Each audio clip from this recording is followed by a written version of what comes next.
Hello and welcome back to Bits and Bobs. Today's video is all about the 1892 shilling from the reign of Queen Victoria, the coin we see on screen now. Firstly, I'll talk to you about the design of the coin and then move on to the facts and figures. Here is the reverse design, and we can see a crowned court-at-arms royal shield, with two parts featuring the three lions of England. To the bottom left is the Harp of Ireland, and to the top right is the lion rampant of Scotland. Around this is then the Order of the Garter, which reads Honi Soit Qui Mal Pence, which translates as Shame on he who thinks ill of it.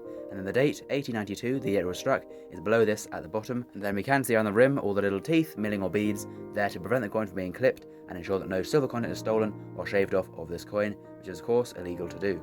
This design was done by Jean-Baptiste Malin and was used on shillings during the Jubilee head era, so from 1887 to 1892, this being the last year this design was used on the reverse of shillings. So there's the reverse design, and we'll now move on to the obverse, where we can see the portrait of Queen Victoria, the Jubilee head portrait by Sir Joseph Edgar Boehm, whose initials are there below the Queen's shoulder. The portrait features the Queen facing to the left, wearing a small crown above a veil, with earrings, brooches and necklaces on her clothing as well, giving lots of detail and making it a nice design. Around and to the left and right of the portrait is a Latin legend that has been abbreviated and reads Victoria de Gratia Brit Regina FD. This then translates to English as Victoria, by the grace of God, Queen of Britain and Defender of the Faith. So these are her titles as monarch, and referring to the divine right of kings and queens, how she's been chosen by God to rule the kingdom and the empire overseas.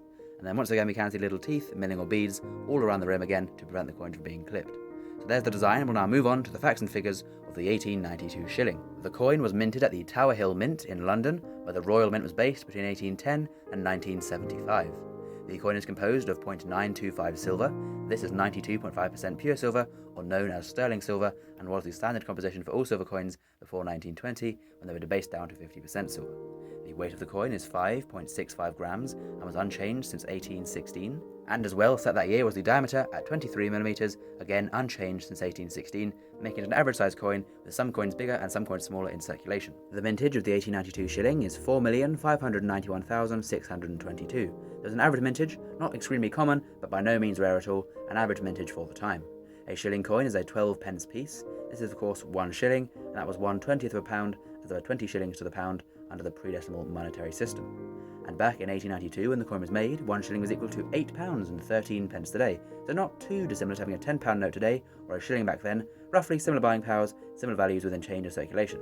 So the coin was quite a big value, and then was then demonetised in 1990, after serving as a 5 pence piece for a short while after decimalisation. Now then, we will move on to the value of the coin today for a collector looking to purchase one. In poor condition it will sell for around £6, in fine condition £15, in extremely fine condition £85, and £175 in uncirculated grade. So a very large range of prices there, all dependent on the condition of the coin and the grade that it is in. But the coin is very beautiful and very cool in any grade, and would be a great addition to any collection of Victorian silver coins. And please do comment down below if you have one in your collection. And please as well do subscribe to the channel if you've learned something new and enjoyed. Thank you for watching to the very end, we appreciate that a lot, and we'll see you again soon for some more coins in the future on Bits and Bobs. Bye!